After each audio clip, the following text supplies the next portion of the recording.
위기의 때를 이겨내려면 이라는 제목입니다. BC 605년 바벨론의 느부갓네살 왕이 남왕국 유다를 침공하지요. 그래서 예루살렘을 함락시켰어요. 왕족과 귀족들을 다 끌고 간 것입니다. 당시에 포로로 끌려간다는 것은 노예로 살아야 되는 것입니다. 얼마나 비참한 생활이 시작되겠어요? 나라가 망했단 말입니다.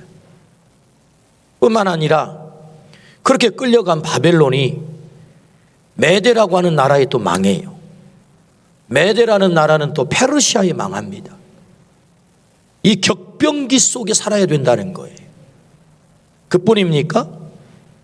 느부갓네살 왕, 벨사살 왕, 다리오 왕, 고레스 왕, 당시에 짐이 곧 국가다, 왕이 곧 나라 아닙니까?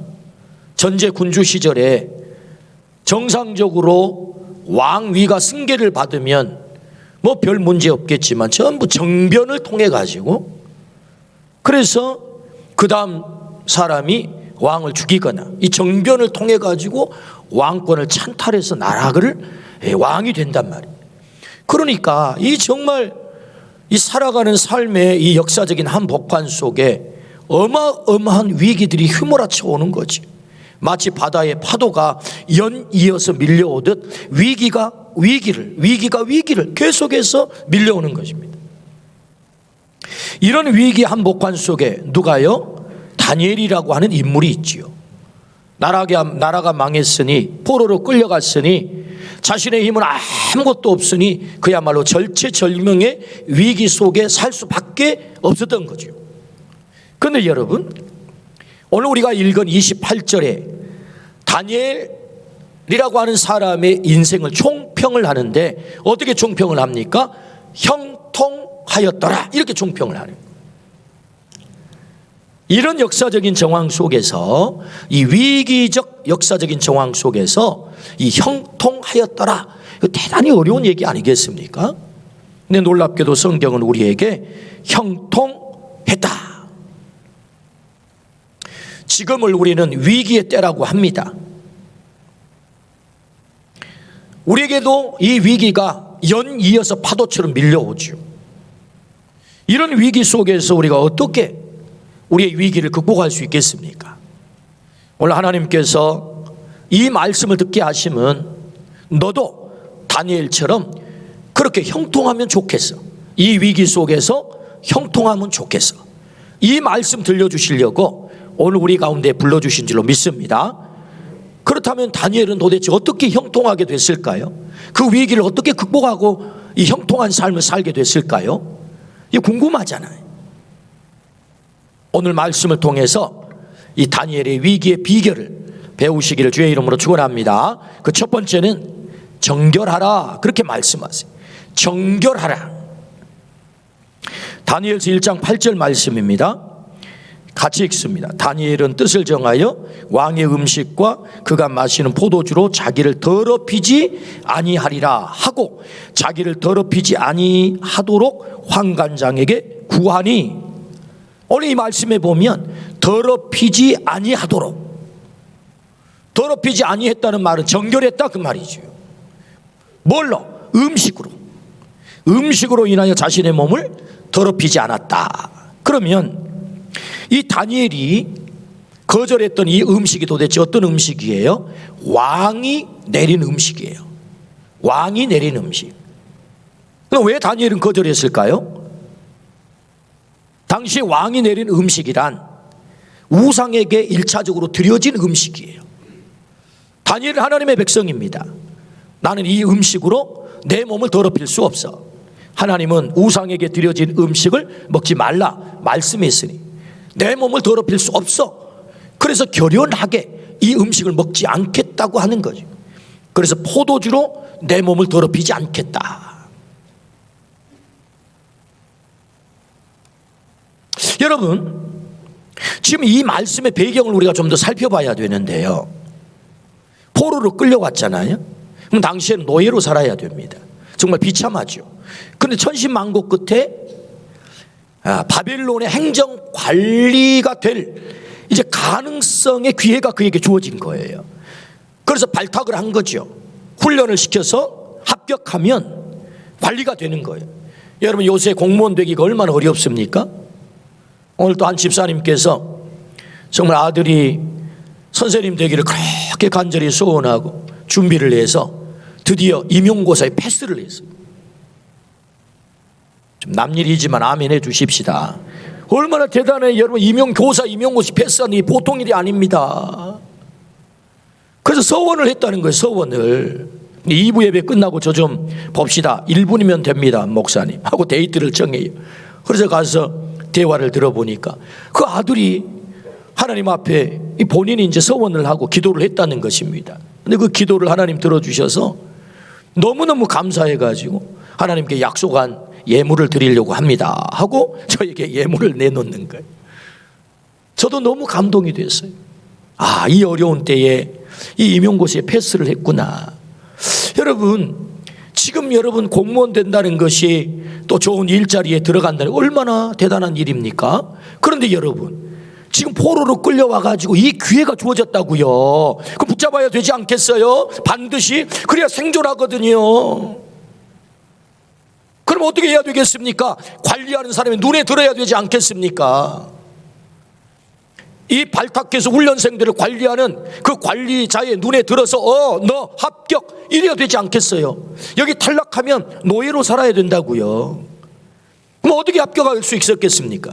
왕이 내린 명령을 충성 경쟁에서 살아남아야지요. 누구보다도 저는 왕에게 충성하는 사람, 왕명을 목숨 걸고 지키는 사람, 이렇게 나가야 되지 않겠습니까? 그럼 어떻게 해야 되겠어요? 왕이 내린 음식을 앞장서서 거절하지 말고 먹어야지. 그 음식이 어떻게 됐든지 간에 왕이 내린 음식이라고 한다면 두 말 없이 먹겠습니다 이렇게 나가야 된다고. 그런데 어떻게 해요? 저희들은 그 음식을 먹을 수 없습니다. 10일 동안만 테스트해 주십시오. 그 이후에 우리의 얼굴이 저들의 얼굴보다 더 못하면 그때는 알아서 처분을 하십시오. 그리고 왕이 내린 이 음식, 그 음식으로 우리의 몸을 더럽힐 수 없습니다 하고 이 관리들에게 부탁을 했는데, 놀랍잖아요. 그들의 얼굴이 더 빛난 줄로 믿습니다. 먹는다고 다 빛나는 거 아닙니다, 여러분. 먹을 것을 먹어야 빛나는 거지. 하나님이 어떻게 이들의 삶을 결론을 내줍니까? 성경을 한번 보실까요? 다니엘서 1장 17절입니다. 시작. 하나님이 이 네 소년에게 학문을 주시고 모든 서적을 깨닫게 하시고 지혜를 주셨으니 다니엘은 또 모든 환상과 꿈을 깨달아 알더라. 할렐루야. 음식으로 자신의 몸을 더럽히지 않았을 때 하나님께서 이들에게 지혜를 주시는 거죠. 10배의 지혜를 주셨다. 어떤 서적이든 읽으면 다 깨달을 수 있는 지혜를 주셨다. 하나님이 그들을 높이셨다. 할렐루야. 그렇습니다. 중요한 것이 뭐지요? 하나님의 마음에 드는 거죠. 여러분, 음식으로 인하여 우리의 몸을 더럽히지 않기를 축복합니다. 먹어야 될 것과 먹지 말아야 될 것이 있다는 거죠. 만져야 될 것과 만지지 말아야 될 것이 있다는 거죠. 만나야 될 사람과 만나서는 안 될 사람이 있다는 거죠. 손대야 될 것과 손대서는 안 될 것이 있다는 거죠. 여러분, 음식이 상징하는 바가 뭡니까? 우리의 모든 삶의 원초적 방편이에요. 단순히 빵의 얘기가 아니라고요. 지금 이게 우리가 살아가는데 모든 삶의 수단, 그 삶의 수단 가운데 그것이 하나님의 방법인가, 하나님이 원하는 것인가, 하나님이 기뻐하시는가, 이것이 기준이 되어서 하나님이 기뻐하는 그 일을 해야 된다고 하는 거죠. 그것이 음식으로 말미암아 몸을 정결하게 지키는 거죠. 하나님이 그걸 기뻐하지 않는다면 먹지 않기를 축복합니다. 만지지 않기를 축복합니다. 만나지 않기를 축복합니다. 그 장소에 가지 않기를 축복합니다. 그것이 음식으로 인하여 자신의 몸을 정결하게 하는 것이다. 두 번째는요, 어떻게 정결하게 했죠? 우상으로부터 몸을 정결하게 해요. 우상으로부터 몸을 정결하게 했다. 다니엘 3장 18절. 그렇게 하지 아니하실지라도 왕이여 우리가 왕의 신들을 섬기지도 아니하고 왕이 세우신 금신상에게 절하지도 아니할 줄을 아옵소서. 아멘. 인간들이 잘 나가면 교만해집니다. 느부갓네살 왕, 바벨론 왕이 잘 나갔어요. 나라가 넓어졌어요. 교만해졌어요. 두라 평지에 금신상을 세웁니다. 와서 절하라. 127도의 모든 관리들을 불러 모았지요. 그리고 왕에게 충성 서약을 하라는 거예요. 그 충성 서약의 방법이 뭐죠? 금신상에게 절하는 거죠. 30m나 되는 금신상을 만들어 놓고 절하면 왕에게 충성을 서약하는 거야. 그러면 더 승진시키겠죠? 더 높은 자리에 발탁하겠죠? 왕의 눈에 더 들겠죠? 그럼 출세가 더 잘 되겠죠? 그래서 전부 불러 모았습니다. 그래서 나팔을 붑니다. 나팔을 불자 앞다투어 내가 왕에게 가장 충성을 하는 사람입니다. 그야말로 땅바닥에 구멍이 날 만큼 엎드려 절을 하죠. 그런데 절하지 않는 사람들이 있습니다. 사드락, 메삭, 아벳느고, 다니엘의 세 친구죠. 느부갓네살 왕이 진노합니다. 당장 끌어오너라. 너희가 진짜로 절하지 않았느냐? 왜요? 왕이 총에 있었거든요. 근데 지금 왕에게 충성 서약을 하고 있는 거잖아요. 그 신상에게 절해야 너희가 나에게 충성을 다하는구나, 이게 확인되는 거거든요. 근데 절을 하지 않고 빳빳하게 서 있는 거예요. 화가 날 수밖에 없지 않겠어요? 왜? 총에 했는데. 너희가 과연 절하지 않았냐? 예. 지금 절하지 않는 사람들에게 어떤 처결을 한다고 이미 선포를 했습니까? 용광로 속에 금신상을 만들며 사용했던 용광로 속에 쳐넣는다는 거 아니겠습니까? 이제 그 이 처형을 받아야 돼요. 다시 한번 기회를 주는데 나팔을 불 때 너희가 절하지 않으면 용광로 속에 넣는다. 그때 이들의 대답을 보십시오. 하나님께서 왕의 손에서 우리를 건지실 것입니다. 저 용광로 속에서도 우리를 건지실 것입니다. 그리 아니하실지라도, 비록 하나님께서 저 용광로 속에 우리가 들어갔지만 하나님이 건져주지 않는다 할지라도 우리는 절할 수 없습니다. 할렐루야. 오늘 우리 청년들이 찬양을 참 잘 골랐어요. 주님을 닮는 청년. 세상에 얼마나 유혹이 많겠습니까? 주님의 영광스러운 제자, 그 제자의 길을 건너라, 그 찬양의 가사인데 오늘 이 다니엘 세 친구들이 어떻게 하지요? 그리 아니하실지라도 절하지 않겠습니다. 나의 신앙의 절개를 지키다가 죽어도 좋겠습니다. 그럼 과연 죽습니까? 그들이 아웃됩니까? 그렇지 않죠. 성경은 어떻게 말씀하지요? 다니엘서 3장 28절 느부갓네살이 말하여 이르되 사드락과 메삭과 아벳느고의 하나님을 찬송할지로다. 그가 그의 천사를 보내사 자기를 의뢰하고 그들의 몸을 바쳐 왕의 명령을 거역하고 그 하나님 밖에는 다른 신을 섬기지 아니하며 그에게 절하지 아니한 종들을 구원하셨도다. 할렐루야. 느부갓네살 입을 통해서 하나님을 찬양하고 있는 거예요. 하나님이 구원하셨다는 것입니다. 오늘도 하나님께서 우상으로 우리의 몸을 더럽히지 않겠다, 이렇게 결연한 자세로 우리를 정결을 유지할 때 하나님이 건져주실 줄로 믿습니다. 아멘. 우상으로부터 정결함을 지켰다. 세 번째는요, 업무로부터 정결하게 했어요. 다니엘서 6장 4절입니다. 다니엘 6장 4절 같이 한번 읽어볼까요? 이에 총리들과 고관들이 국사에 대하여 다니엘을 고발할 근거를 찾고자 하였으나 아무 근거 아무 허물도 찾지 못하였으니 이는 그가 충성되어 아무 그릇됨도 없고 아무 허물도 없음이었더라. 할렐루야. 다니엘이 너무 잘 나가요. 왕이 총애해요. 그래서 정적들이 많았습니다. 시샘이 나겠죠. 왕을 총애하니까. 그래서 저 인간을 어떻게 잡아 없애지? 이 정적들이 이것만 고민하고 있는 것입니다. 그래서 저 인간을 없애는 방법은 탈탈 털어가지고 허물이 있으면 그걸 왕에게 고자질을 해서 아웃시켜야 되겠다. 이게 이제 정적들의 계산이 있거든. 그래서 어떻게 하죠? 오늘 성경에 보니까 탈탈 털었습니다. 그릇됨도 없고 허물도 없었다. 그에게 맡겨진 그 업무에 있어서 정결했다, 그 말이죠. 여러분, 우리에게 맡겨진 이 일에 대해서 정결하기를 주의 이름으로 축원합니다. 여러분, 국무총리로 지낸다면 막강한 힘을 가졌잖아요. 과거의 군주시대에 여러분, 그 막강한 힘을 가지며 얼마나 많은 사람들이 보따리를 싸들고 왔겠습니까? 얼마나 많은 사람이 뇌물을 가지고 왔겠습니까? 이거 한번 봐달라고, 눈 감아달라고, 이거 이렇게만 틀어달라고, 길이 이렇게 나는데 이쪽으로 좀 나게 해달라고. 얼마나 정탁이 많았겠습니까? 얼마나 자신의 탐욕을 채우기 위해서 여러분 좋은 조건이 주어졌겠습니까?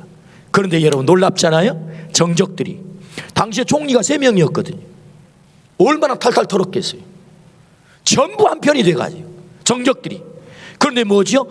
그릇됨도 없고 뭐예요? 허물이 없었대요. 이 얘기는 곧 업무에 있어서, 자신에게 주어진 일에 있어서 정결했다, 그 말이지.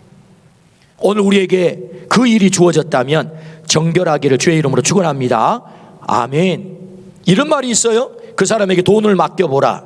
그 사람의 인격을 알 수 있다. 어떻게 바르게 사용하는지, 목적대로 쓰는지, 그런 말 아니겠습니까? 그러므로 여러분, 다니엘이 정결함을 지켰어요. 그러니까 이런 위기 속에서도 생각을 해보십시오. 왕이 4번 맡겼다니까요. 수많은 정적들이 있었다니까요. 나라가 바뀌었다니까요. 그럼에도 불구하고 총리의 직을 유지했다니까요. 어떻게 그 위기를 극복할 수 있었겠느냐고요. 바로 이 정결함이 있었다. 할렐루야. 오늘 우리가 하나님의 백성으로서 이 정결함이 있기를 주의 이름으로 축원합니다. 그러면 살아남는 거예요. 그러면 위기를 극복하는 거예요. 두 번째는요, 큰 두 번째는 어떻게 위기를 이겨낼 수 있을까요? 거룩한 루틴을 가지라 라고 말씀하세요. 이 루틴이라는 말은 습관이라는 말이에요. 습관, 반복되는 행위, 거룩한 반복된 습관, 이게 중요하죠. 다니엘 6장 10절입니다 다니엘이 이 조세의 왕의 도장이 찍힌 것을 알고도 자기 집에 돌아가서는 윗방에 올라가 예루살렘으로 향한 창문을 열고 전에 행하던 대로 하루 3번씩 무릎을 꿇고 기도하며 그의 하나님께 감사하였더라. 아멘. 여러분, 이 조서가 뭐지요? 30일 동안 왕 외에 다른 사람에게 기도하거나 예배하면 잡아다가 사자 굴 속에 던져 사형에 처한다. 이게 조서예요. 도장 찍었어요. 누가 알아요? 다니엘도 알아요. 그럼 30일만 참으면 돼요. 그 위기가 지나가는 거예요. 그럼 어떻게 해야 되겠어요? 참고 지내야지. 마음속으로 믿으면 되죠. 꼭 펴내야 됩니까? 뭐 드러내야 됩니까? 그런데 여러분, 다니엘이 취한 행동을 보십시오. 3가지를 취해요. 첫 번째, 예루살렘을 향한 창문을 열었다. 무슨 얘기예요? 자신의 정체성, 아이덴티티를 세상 만방에 알렸다는 거예요. 나 누구냐? 하나님의 사람이야. 숨기지 않았다는 것입니다. 아니, 꼭 이렇게 해야 됩니까? 문 닫으면 안 되나요? 사람들이 좀 안 보게. 내 마음속으로 기도하면 안 됩니까? 꼭 문 열어놓고 해야 됩니까?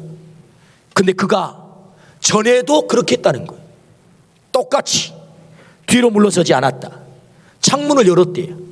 여러분, 세상을 향하여 내가 하나님의 사람임을 당당히 드러내기를 주의 이름으로 축원합니다. 자신의 정체성을 당당히 드러내야 되는 것입니다. 진도에서 오다가 교통사고가 났어요. 오래전 얘기입니다. 제가 일방적으로 피해를 당했어요. 상대방 가해자 차가 중앙선을 침범해가지고 제 차를 들이받았기 때문에. 야, 인상을 확 쓰고 나가야지. 그래서 내가 목사 아닌 것처럼 목소리 좀 크게 깔고 크게 내야지. 그래야 제대로 손해배상을 받으니까. 이게 갈등이 왔어요. 문을 열면서, 문을 잡으면서 이걸 어떻게 인상을 쓰고 나가나. 근데 인상을 쓰고 나갈 수가 없었어요. 그래 몇 마디 얘기를 해봤더니 세상에 그분이 제가 섬기고 있는 교회 어느 분하고 연결되어 있는 분이에요. 만약에 제가 목사 아닌 것처럼 큰 소리 빵빵 치고 인상 팍 쓰고 나갔다면 바로 들켰을 것입니다. 얼마나 나중에 민망했겠어요. 목사이면서 신분을 속이고 말이지, 뭐 좀 더 어떻게 해보겠다고 인상 팍 쓰고. 다니엘이 숨길 수 있었죠. 창 열지 않고 해도 됩니다. 그런데 하던 대로 전에 하던 대로 예루살렘을 향한 창문을 연 거예요. 나 하나님의 사람이에요. 하나님의 백성이에요. 뒤로 물러서지 않을 것입니다. 자신의 정체성을 정확하게 드러낸 거죠. 이게 첫 번째 습관이에요. 그의 습관. 그래서 다니엘은 어디에나 가든지 내가 하나님의 사람입니다, 당당하게 드러냈다는 거죠. 오늘 찬양한, 오늘 또 장학금을 받는 우리 귀한 사랑하는 우리 학생들, 당당하게 드러내기를 축복합니다. 하나님이 지키세요. 두 번째는요, 그의 거룩한 습관이 뭐지요? 전에 하던 대로 하루 3번씩 기도했다. 재밌잖아요. 강조되는 말씀이 뭐예요? 전에 하던 대로예요, 여러분. 전에 하던 대로. 우리는 핑계가 많죠. 지금 어려워요. 상황이 나빠요. 좀 참고 지나가면 될 것 같아요. 그러니까 좋아지면 할게요. 좋아지면 갈게요. 좋아지면 예배할게요. 좋아지면 기도의 자리에 갈게요 라고 우리는 자꾸 뒤로 물러서죠. 아니잖아요. 어떻게 하죠? 전에 하던 대로. 여러분, 전에 하던 대로 하시기를 축복합니다. 전에 하던 대로보다 더 많이 하시기를 축복합니다. 그게 돌파하는 길이죠. 여러분, 위기가 찾아와요. 위험이 많아요. 평상시하고 똑같이 하면 그 위기를 돌파할 수 없습니다. 그 위기를 돌파하려면 평상시보다 더 해야 돌파가 되는 거죠. 그러기 위해서 어떻게 해요? 전에 하던 대로 하나님 앞에 나가 기도했다는 거죠. 그러니까 다니엘의 거룩한 습관, 거룩한 루틴 가운데 중요한 루틴이 뭐예요? 하루 3번씩 기도했다는 것입니다. 하나님을 만났다는 거예요. 하나님의 음성을 들었다는 것입니다. 하나님과 교제했다는 것입니다. 여러분, 이 거룩한 습관이 있기를 주의 이름으로 축원합니다. 상황을 핑계대지 않고, 환경을 핑계대지 않고, 이것이 다니엘의 거룩한 습관이었다. 이걸 가지라 라고 말씀하시죠. 세 번째는요, 거룩한 습관이 뭐냐? 하나님께 감사했다. 하나님께 감사했다. 여러분, 감사가 나오겠습니까? 지금 정적들이 자기 죽이려고 함정한 거 아니에요? 걸리면 죽는 거예요.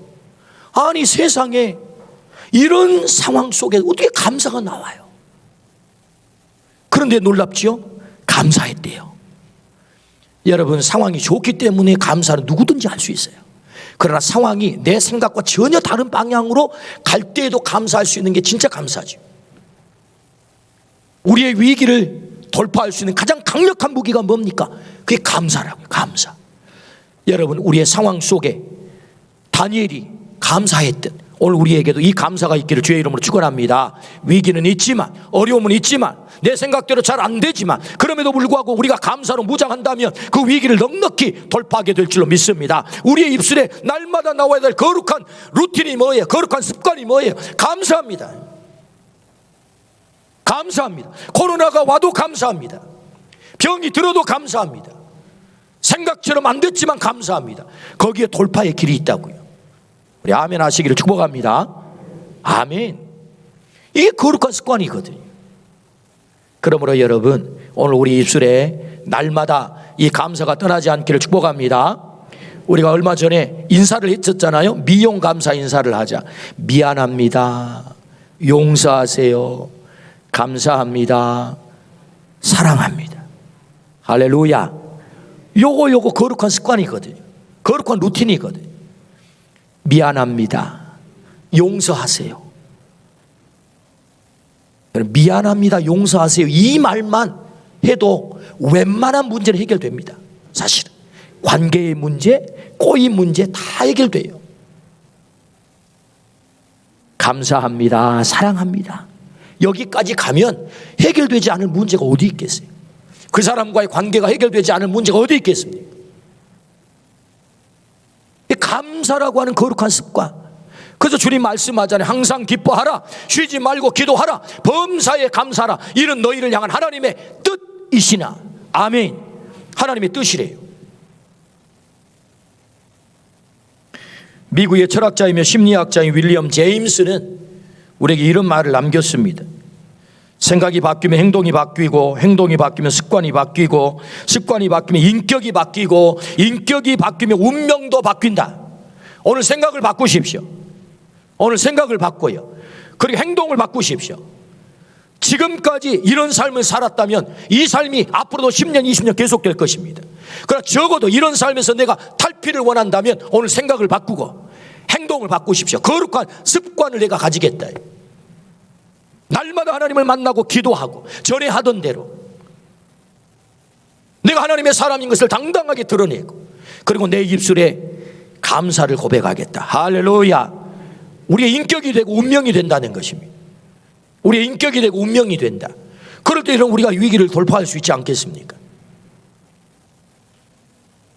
세 번째, 그리 아니하실지라도 하나님을 믿으라라고 말씀한 큰 세 번째입니다. 어떻게 위기를 우리가 극복할 수 있고 이겨낼 수 있겠어요? 그리 아니하실지라도 하나님을 믿어야 돼요. 오늘 본문 6장 23절입니다. 자, 한 목소리로 함께 읽겠습니다. 시작. 왕이 심히 기뻐서 명하여 다니엘을 굴에서 올라오라 하매 그들이 다니엘을 굴에서 올린즉 그의 몸이 조금도 상하지 아니하였으니 이는 그가 자기 하나님을 믿음이었더라.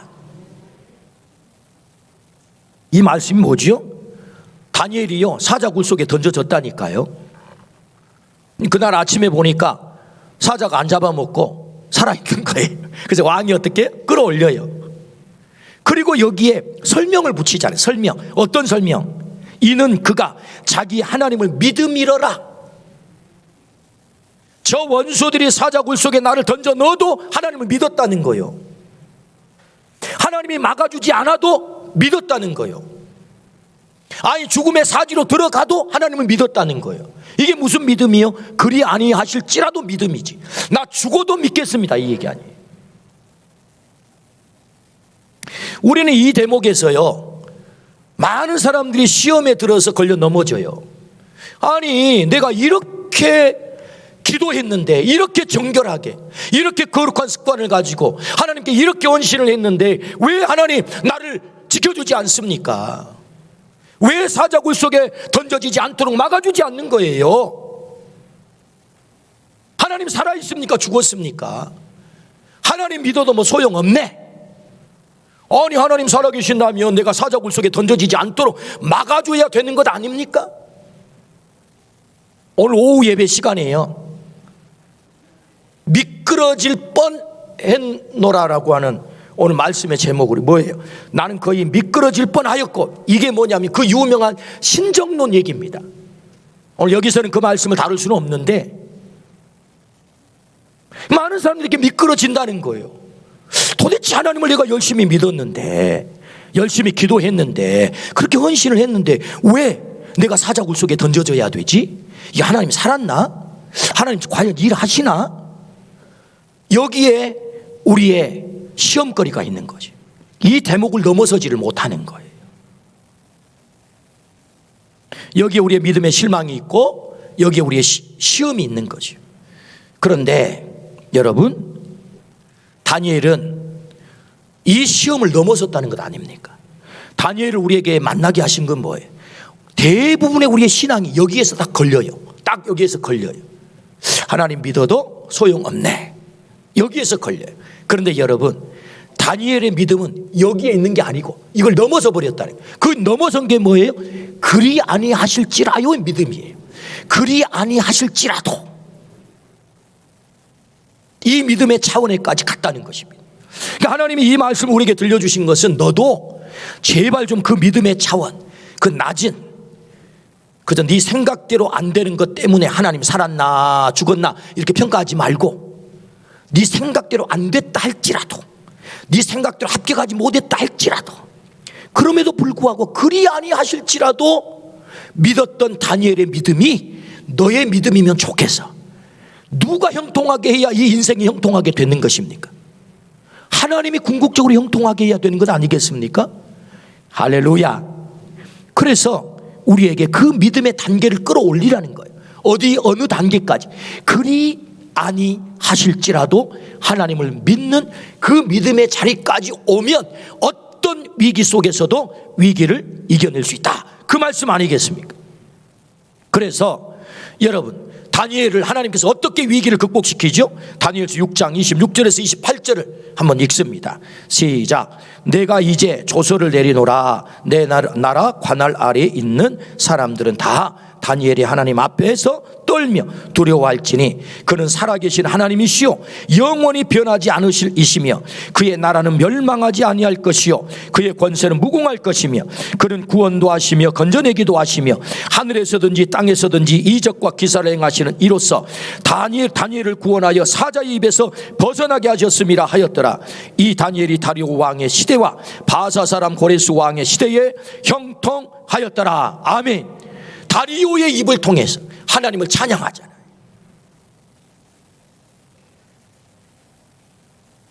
어떻게 사자가 다니엘을 잡아먹지 않았죠? 하나님이 천사를 보내서 사자의 입을 틀어막죠. 그리 아니하실지라도 다니엘은 사자굴 속에 들어갔습니다. 그런데 그 사자굴에서 하나님이 천사를 보내 사자의 입을 틀어막은 거죠. 왜? 이 다리오 입을 통해서 하나님은 찬양을 받기를 원하시는 거예요. 그리 아니하실지라요의 믿음. 오늘 우리가 이 믿음의 자리에 가기를 주의 이름으로 축원합니다. 그때 다니엘의 삶이 형통했다. 형통했다. 여러분, 이 형통함이 있기를 주의 이름으로 축원합니다. 지금은 위기의 때입니다. 반드시 이겨내야 되죠. 정결하라고 말씀하세요. 음식, 우상, 업무에서 정결하라. 거룩한 습관을 가지래요. 어떤 습관이요? 나는 하나님의 사람입니다. 당당하게 드러내고 전에 하던 대로 엎드려 하나님을 기도하고 뿐만 아니라 우리의 입술에 날마다 감사의 무기를 장착하라는 것입니다. 그리고 그리 아니하실지라도 그 믿음의 자리에 오면 하나님이 반드시 우리의 위기를 이기게 하는데, 여기에서 다니엘은 대단한 믿음의 영웅이구나, 다니엘만 포커스를 맞추면 안 돼. 다니엘이 이 놀라운 믿음의 삶을 살 수 있었던 결정적인 이유는 다니엘서 1장 9절 말씀, 하나님이 다니엘로 하여금 황관장에게 은혜와 긍휼을 얻게 하신지라. 하나님이 하셨다는 거예요. 우리는 다니엘만 보면 안 됩니다. 다니엘 배후에 누가 계세요? 하나님이 계세요. 하나님이 은혜를 입게 하셨어요. 하나님의 긍휼을 얻게 하셨어요. 다니엘서 1장 17절에 하나님이 이 네 소년에게 학문을 주시고, 누가? 하나님이 지혜를 주셨다는 거예요. 3장 25절에 불무불 속에 세 사람이 들어갔는데 네 사람이 거닐어요. 그 한 사람이 누구예요? 하나님의 아들과 같은 신이라는 거죠. 누가? 하나님이. 주인공이 누구예요? 다니엘인가요? 다니엘이 아닙니다. 하나님이세요. 6장 22절 사자굴 속에 천사를 보내셨어요. 누가? 하나님이. 그러므로 오늘 주인공이 누굽니까? 하나님이세요. 다니엘을 통해서 일하시는 하나님, 이 하나님을 바라보시고 그리 아니하실지라도 그 믿음의 자리에 가서 우리의 위기를 넉넉히 극복하기를 주의 이름으로 축원합니다.